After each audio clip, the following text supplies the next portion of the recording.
right, so I thought I would tell you what I've been working on today. Let's see. A few days ago, I was able to finally print out all the pieces for the Coquelicot Skirt. I think that's how you pronounce it right here, Coquelicot Skirt. It is from Wildflower Design. And as you can see, it is a basic skirt. I'm actually doing what's going to, from the outside, look like this view.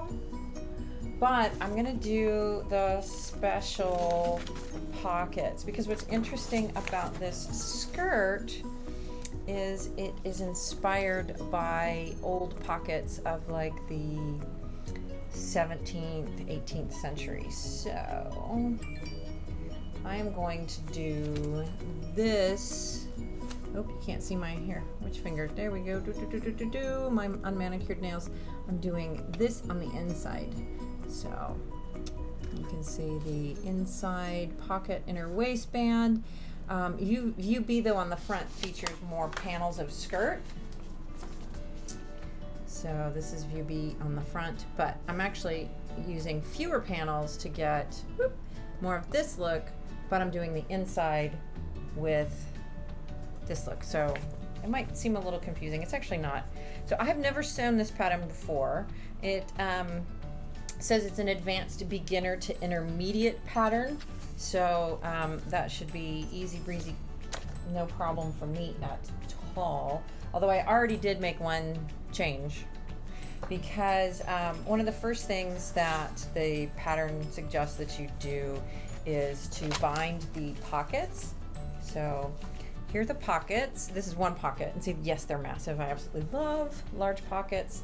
But if you've seen any pictures of extant pockets from like the 1800s and so, they were pretty big, and they were usually on a waistband, and you kind of tied them on, and then your skirts would go over it, and you'd reach through your skirts to access your pocket. But what it had you do is you add this binding to the pocket edge right here, but the inside, it was just sewn. And so what meant happen is that the inside just had the free edge, and I didn't really like that. So I essentially French seamed it, with the French seam being on the outside, so that what happens is that when I put my hand in, I don't feel all the little interior bits and so forth. But I decided I wanted to do that after I had sewn the first pocket. So if you look really closely, you can still see some of the stitches from what I had to pull out. So when this goes through the wash, most of those little stitches will come out. So I'm not really fussing with it right now, but as you can see, it looks a little messy. But okay, so what did I do today? Well, a few days before, like I said, I got everything printed out. I had gone to LA Finch Fabrics here in Long Beach and picked out what I thought would be a wonderful fabric for this. I tend to, if it's going to be a garment that I'm going to launder myself, I like to pre-wash the fabric, so that if there's any shrinking that's going to happen, it's done before I cut the fabric. So once the garment is finished, theoretically, all of the shrinking is out of its system, and it shouldn't shrink or do anything weird on me anymore. So I washed the fabric, and when I got it out of the dryer, its hand was a little softer than what I wanted. And as you can see from this skirt, since it is kind of an A-line, I wanted a skirt with some body. And I guess I washed all of it out of that fabric. So that fabric will be done with something else. I think it's crepey enough. It might make like a really nice 30s style day dress, or even cocktail dress. So I'll still use it, but I ended up going back and forth as to what fabric I was going to use for this pattern, and that took a while to sort it out, because I have a lot of black linen, but I tend to use it for my historical garments and my historical costuming.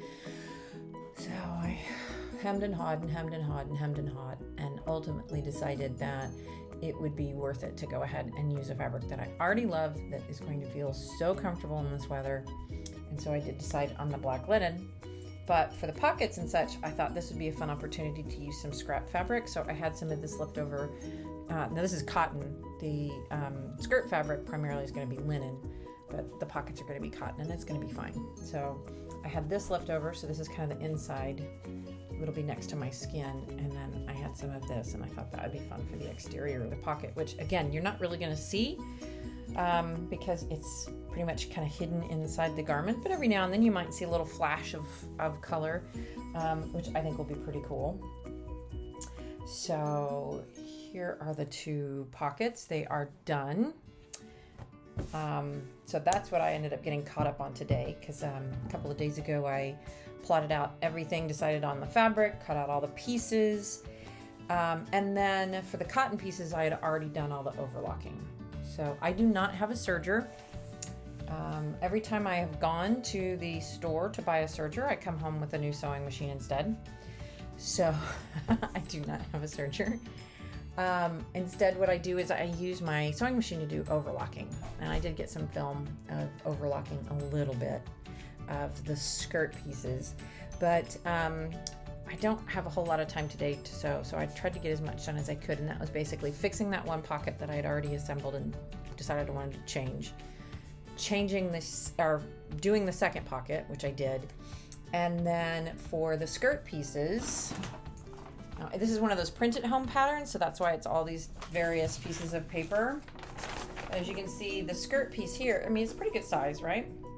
And if you look closely, you will see that I have cut off the very edge here, and that's because my fabric was not wide enough for me to be able to use the whole pattern piece. So I actually did piecing. So essentially what I did is I cut off that corner and then cut that corner out on the fabric with the same grain direction and all of that good stuff. And then I sewed those pieces together. So to get an idea, let's see, this is the fashionable side. This is the outside of the fabric. So here's that little piece, which right now you can really see because, you know, I still have some of the little edge bit here and stuff like that. But once it's sewn, and actually when the garment's all constructed, you're probably not even really going to notice this. So I did put the piecing back together. So now my 2 front pieces and my 2 back pieces are intact.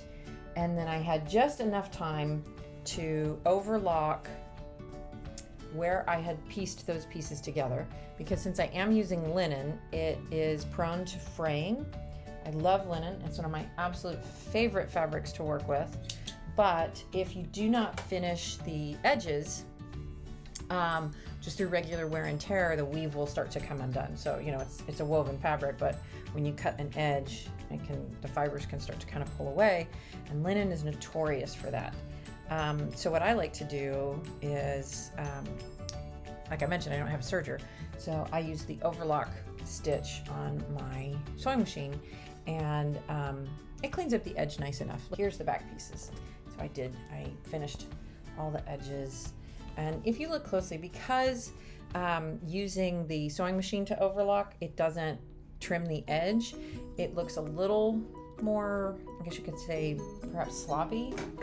But to be honest, I kind of prefer it that way, because one thing I don't like about those sergers that go through and they cut the edge is that sometimes then, if you're not careful, you can accidentally cut off too much, and then before you know it, what was supposed to be a 5/8 inch seam allowance is now turned into like a 3/8 inch seam allowance, but you don't realize that, so you still sew 5/8 of an inch inward, and now you've tightened up your seams maybe a little bit more than what you needed to, which for some garments isn't a big deal, but for others can be. So I went ahead and I overlocked all of the edge. I'm showing you the wrong side of the fabric. Here's the right side. And I even overlock over the clips. Like you can see, there's 2 here, so that indicates this is a back piece. I just go ahead and overlock through it, because when it comes to matching the notches and such, I can still see them. They're still there. I just overlock over them. So I did get both back pieces completely overlocked. The front pieces, I got the piecing done, so now they're whole. I just need to overlock around the entire perimeter of both of these pieces. Other than that, I'm trying to think. The other pieces for the pattern, you can already kind of see where the pockets are. Let's see, my fingers up here. Yeah, this is kind of like one of the waistband. There's some waistband here, stuff like that. I wanted that fabric to have more structure, so I went ahead and underlined it with some cotton muslin that I have. And of course I don't have any pieces over here because I was working on those somewhere else, but that's already done.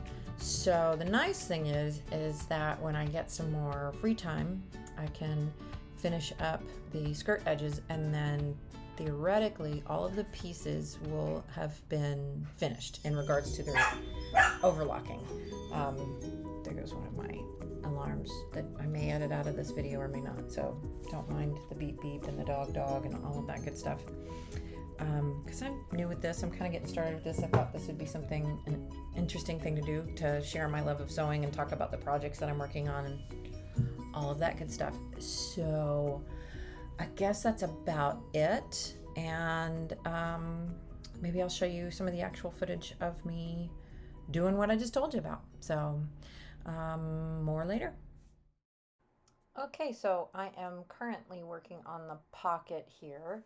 So I have right sides of the fabric together. I'm sewing a 5/8 of an inch seam allowance. Actually, no, this is a French seam. So I'm sewing 3/8 of an inch. And then when I'm done, I'm going to clip it and press it. So here I'm clipping the corner, or actually the curve. And then I take it and press it. So I've pressed it. Now I have it wrong sides together. So everything's right side out. And I am stitching the edge at a 1/4 inch seam allowance, which then encloses the seam.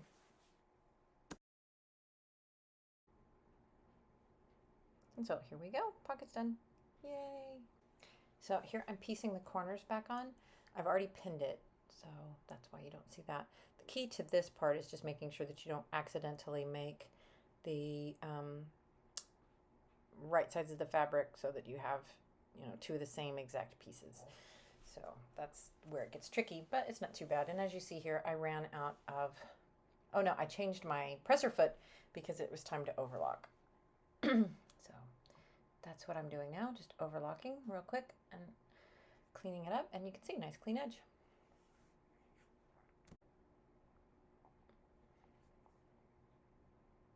All right, more and more overlocking. The key to this part is really, and then this is when I ran out of bobbin thread. So here we go, rethreading my bobbin, putting that back in, now rethreading the top. Okay, here we go. The key to doing this overlock on an actual seam like that, where the piecing is just making sure that I don't accidentally catch any of the fashion fabric underneath, but it goes through pretty quick. Now, obviously I overlocked all of the piecing, but I edited out some of the other ones because it all looked the same as what you're seeing there.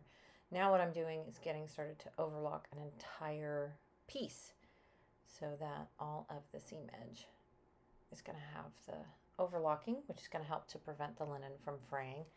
So this is where it gets a little tedious, and it's one of those steps that some people don't do. They will either pink their seams or just hope that it doesn't fray too fast. But admittedly, I like to make sure that if I'm going to be making a garment, I want it to last, and overlocking the linen edges really helps. And that's about it. Up next, I have some credits that shows what I have left to do to finish the garment, and hopefully I'll have some more video of that when the time comes.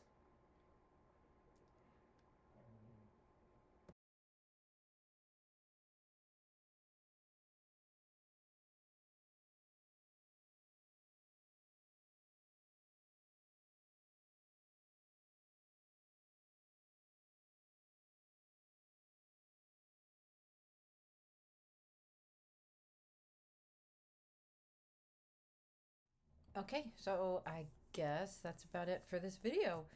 Like I said, I'm new to this whole thing, so it's pretty unprofessional and maybe even a little corny in parts and all of that sort of stuff, but it is what it is. You'd make do with what you got, and at this point, I've got a couple of cameras and not much talent with video editing, but okay talent with sewing. So hopefully this has been fun, and yeah, I guess that's it.